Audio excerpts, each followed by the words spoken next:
How do you think reframing negative thoughts is related to mind shifts? In today's self-help podcast episode, we explore why reframing negative thoughts is worth revisiting today in the context of mind shifts. We then examine the nature of reframing negative thoughts and how it's an important factor in our lives. Lastly, we share insights we've compiled on how to effectively handle the difficulties that we all may encounter with reframing negative thoughts. Welcome to Surviving Humanity, a self-help podcast, where we shift your perspective to help you overcome the obstacles in your life. We are Wesley Jackson and Andrew Gilley, and we hope to foster a sense of community and connection over our common struggles while providing you with tools to overcome them. As always, our Facebook, subreddit, and Twitter are the best places to go for community, connection, and support. Links to these are in the show notes. Let's get started. So, Andrew, what exactly is reframing negative thoughts? Negative thoughts themselves are thoughts that are harmful or destructive in some way. These usually take the form of unwarranted self-criticism when directed internally, or you can also have negative thoughts about the world, which hamper your ability to function out there. The process of reframing those thoughts is a survival tool to ensure they don't pull you under and prevent you from living your best life. You take these thoughts and you shift the way that you approach them in order to make them less harmful. What do you think, Wes?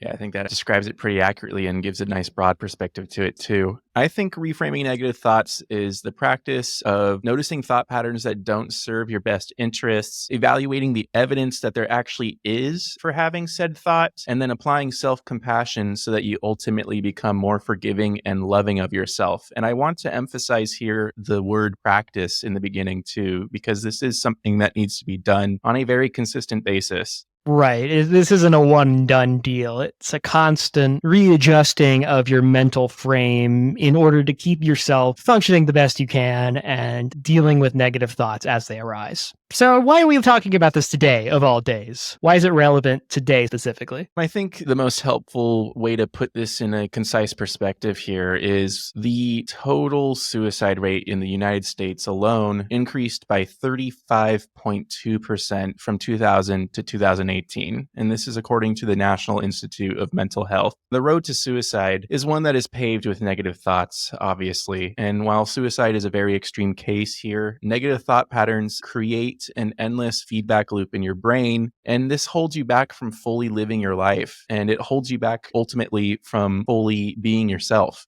Right. You start to identify with those negative thoughts, and they're just thoughts. They aren't who you are. But when you start to really believe these negative thoughts, and it's tempting to because they can repeat over and over again, they really do hold you back. I think in general, there's a misconception that everybody around you but you is happy and having a good life. We don't have access to each other's thoughts, so we tend to think that everyone is happier than we are. This is just exacerbated by social media, another one of our go-to points on the show. Like, you've got this comparison looking around. You're scrolling through endless, beautiful people and good times. You're seeing all the highlight reels. So when you see that, you're going to compare yourself, have more negative thoughts, and then it becomes even more important to reframe them. Yeah, exactly. And so how important is this, though, to our lives, do you think? Negative thought patterns could literally ruin your life. I still struggle with them, but they were really problematic for me for years and years on end. Leave you stuck wallowing in depression and fear, and they feel like they represent something true. They often don't, but that doesn't really stop it from feeling real to us, and they're hard to control.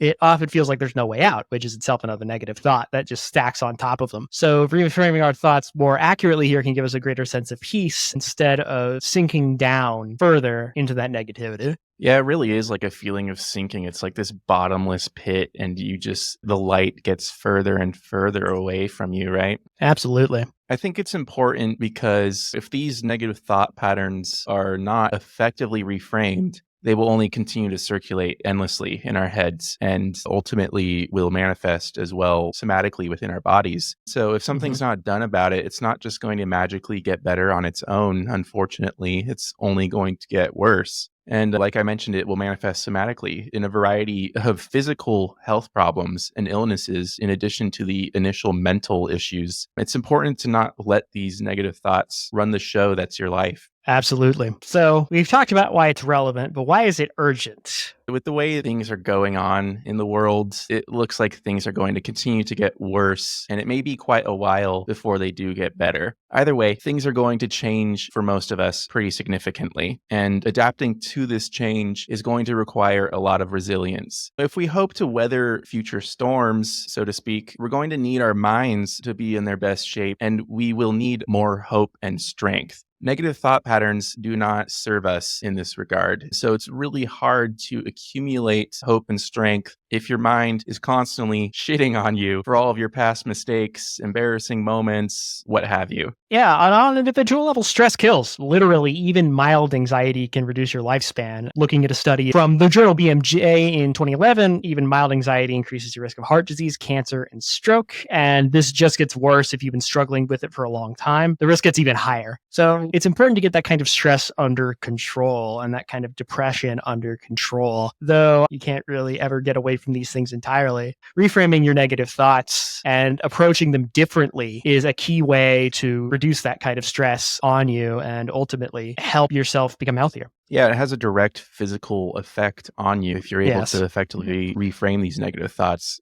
So where do you feel this problem comes from exactly, Andrew? Well, a lot of negative thinking patterns stem from maladaptive survival mechanisms. So Russ Harris, in his great book, The Happiness Trap, notes that our brain is constantly dredging up the past and future. In primitive times, this is useful for evaluating threats. Let's say you get attacked by a tiger or something, and you think back, what did you hear? Did it get close? How are you going to prepare next time? Is it going to storm? Are our shelters solid enough? Do we need to make more? These things are great in a survival context of early humans where you're really only looking out for yourself and the immediate group of people around you. And it's really helpful then because it improves the longevity of the group. But this doesn't really apply today, especially in light of social media. I'm quoting Harris directly here. 100,000 years ago, we only had the few members of our immediate clan to compare ourselves to. But these days, you can open any newspaper or magazine, switch on any television, tune into any radio, and instantly find a whole host of people who are smarter, richer, taller, slimmer, sexier, stronger, more powerful, more famous, more successful, or more admired than we are. Yeah, you got that right. It's really hard to not feel negatively about yourself in that case, huh? Yeah, it definitely all kind of stacks on top of each other. Yeah, just increasing this burden on your mind. Yeah. What's your take? I'm going to take the chemical, physical approach here. Okay. When something negative happens, our body tends to release cortisol, the stress hormone, in response. And so, according to John Nash, clinical mental health counselor in Utah, stressful memories actually tend to be stronger than neutral memories because more areas of the brain are actually getting activated in that case. So, as a result, our brains tend to focus on the negative more so than the positive, regardless of the situation. And like you mentioned, the tiger, right? One can easily see now how this behavior pattern is not always going to work out because you're not always running away from a tiger. Maybe you just got an email from your boss and you automatically assume it's negative and you're going to be berated or criticized for something that you did wrong. This will often cause us to warp reality and preemptively get anxiety about situations that are completely neutral. And it will cause us to respond inappropriately as a result in a variety of situations if we're always expecting a negative outcome. That's the flight or fight response, or flight, fight, or freeze, as it's sometimes said. That's useful when you're facing a tiger. That's not useful when you're facing an email. That email is not actually going to physically harm you, but it doesn't matter to the brain. The brain is seeing it the same way. I am totally guilty of the avoiding emails. So, Wes, who do you think this is a problem in particular for? Who's really suffering under the weight of their negative thoughts? I would say anybody who has experienced significant trauma in their lives and has developed PTSD, depression, and/or anxiety as a result. According to the National Center for PTSD, 6% of the population will have PTSD at some point in their lives, and I'm willing to bet that the actual number is much higher due to the fact that mental illnesses are generally vastly underreported. I'll use myself actually as a personal example here. On a daily basis, I have to grapple with reframing negative thoughts in my head. The words of these thoughts are ultimately not even my own. They're actually things that I was told when I was growing up or even later in life, for example, which have led to this general feeling that what I do and who I am as a result is never good enough. So if I let these thoughts take over, then they will mentally cripple me, causing me to not get anything done, which will then just continue this negative feedback loop where I feel even worse about myself. I experience very similar things here. I'm always constantly getting caught in thought loops, just spiraling. It's really hard, and there's just a huge amount of weight with these negative thoughts, and it's a lot of work to keep reframing them, but it's important. As for who's affected, basically anybody with low self-esteem already. Abuse victims, like you mentioned, people targeted by ads, people experiencing discrimination, or people who just aren't where they want to be in life, absorbing the message of what they're supposed to be. If you internalize those sorts of messages, it's going to make you feel bad about yourself yourself, even if you're not doing anything wrong, because it's a deviation from what you're expected to do socially. And this could be very isolating too, once you experience the effects of people shutting you out if you're not doing the right thing. That's going to make you feel really bad as well. Yeah, like this primal fear of ostracization, right? Yeah, the early human fear that I was talking about earlier. Again, it's useful in that context because you need to contribute to the tribe. But here, it's just misfiring all over the place. So why should we care about all this at the end of the day? Obviously, in one sense, we should care in a self-interested way. Like I said, negative thought patterns and negative thoughts, by definition, are ones that impede our lives. So they're destructive in some way. So it's good for us to reframe them so we can live better, live with less stress in our lives. But it's not only about that. It's about the misconception that everyone around you is walking around happily all the time, or even most of it. We all have these negative thoughts. If you've got depression or anxiety or intrusive thoughts, I do, these things can be really disruptive to your life, but even one really sticky negative thought pattern could really put you in a funk, even if you don't have those tendencies. So it's important to know how to reframe negative thoughts so you can spot them in others too. This is for two main reasons. First is to help other people reframe their negative thoughts. And then second is to protect yourself from other people's negative thought patterns influencing you. When you can identify them, you can more easily say, okay, this is not about me. This is about their negativity, and you can move on from there. So from a personal perspective, it's good to reframe your negative thought patterns. It'll make you get along better in life and thus get along better with your fellow humans. Wes, why do you think we should care? I just wanted a really quick touch on that point. It's so true how there are other people who have negative thought patterns, and it's really important to not let them influence you and affect your own identity and self-concept. I didn't really think about that in this case, but you're so right. A lot of us out here are depressed, anxious, and or traumatized. And so a lot of us aren't getting or don't have access to the help that we so desperately need. So if that's the case, then ultimately the responsibility lies on our own shoulders to better ourselves and to reframe our own negative thoughts. The responsibility also lies on our shoulders to be better. And by this, I mean that we must be better towards our fellow humans. So in these cases where someone else is having negative thought patterns and you can feel them to start to affect you, I think it's really important to respond in cases like this with compassion. Give these people the benefit of the doubt. Don't take it personally. None of us can read minds. We don't know what other people are going through. And even if we do, that's only just the tip of the iceberg, because you can just imagine what thoughts are circulating in people's heads who are acting out in ways such as this, right? More often than not, we are our own worst enemy. So I urge everybody that's listening right now to keep this in mind and really work on embodying this practice to become more compassionate as a result. Yeah, benefit of the doubt is very important. A lot of times you can go online and see people having some kind of mental health episode of some sort. And what happens a lot, unfortunately, is they're usually dragged all over the internet. Haha, look at this person freaking out in public. It's really just a bad show when that sort of thing happens. It's people not really being empathetic or not understanding when they see people going through really hard times. You're right. It's very important to be compassionate. Be kind, for everybody you know is fighting a hard battle, as the saying goes. So how do we tie this back into larger topics at hand? We're talking about mind shifts generally. What is a mind shift, and how does our discussion about reframing negative thoughts link back up to that? So reframing negative thoughts can be considered one of the most fundamental mind shifts from which everything else may flow. If we're able to successfully shift our thought patterns to be more positive, a lot more becomes possible. The process goes something a little bit like this. Identify that your current way of thinking is ineffective. Realize that there is a better way of thinking, and then let go of the old thinking to adopt the new. And I know this sounds really simple, but it's important to know that achieving this requires consistent practice on a daily basis. And so the reframing of negative thoughts must first be executed consciously so often that they ultimately become subconscious. And at this point, we can probably consider that the mind shift has truly occurred. What about you, Andrew? Reframing negative thoughts is itself a mind shift, but like you said, it's fundamental. It opens the doors to other shifts in our thinking. Negative thoughts drag us down and make us unable to see the world clearly. We're not seeing the whole picture. We're seeing a tiny slice of the world through our own distorted vision. By reframing negative thoughts, we can also shift our views about the world. If I'm not so bad or the world isn't so bad, what's next? What should we do about conflict? What should our priorities be? What should our values be? This opens the door to so many different questions. And then when you go into a new mindset about these things, everything else adjusts too. And then you can begin reframing other negative thoughts in light of those adjusted beliefs. This is quite literally the definition of the term personal development. You are developing by changing different parts of your mind that aren't working for you and shifting yourself into a new paradigm.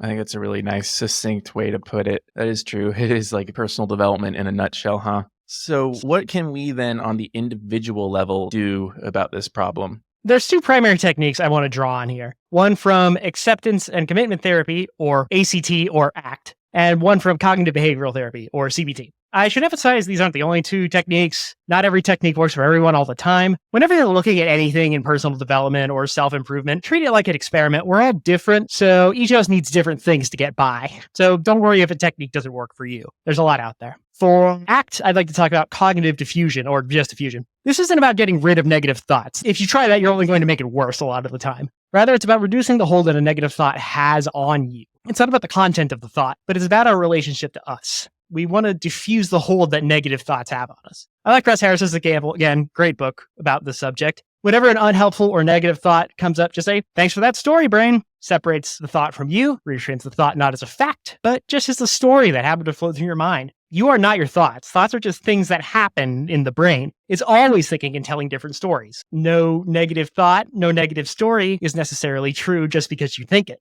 My other favorite diffusion phrase is, "I am having the thought that." This makes it so it's not true. It's just a thought you're having. It may or may not be true. It's true you're having the thought, but it's not that the thought is true. Diffusion helps you limit the power that negative stories about ourselves have. They check the control narratives have over us. The other technique that's from cognitive behavioral therapy, or CBT, is called cognitive restructuring. This one's about the content of the thought. Many negative beliefs are reflexive. You develop them in childhood a lot of the time. So you've been thinking it so long, it doesn't even matter if it's true anymore. So sometimes these beliefs are irrational, and exposing that irrationality to ourselves can help us reframe our negative thoughts into something more useful. You might think you're being watched all the time, or people can read your thoughts because you've been traumatized as a kid. It's a very common response. But if you enter a dialogue with yourself, like, where do these beliefs come from? Why am I making that assumption? Because people are judging me. Sure, it's possible some people are, but are you judging everyone? No, you don't have the time. You're thinking about everyone judging you. You're often distorting reality to see the world and see things that aren't really there.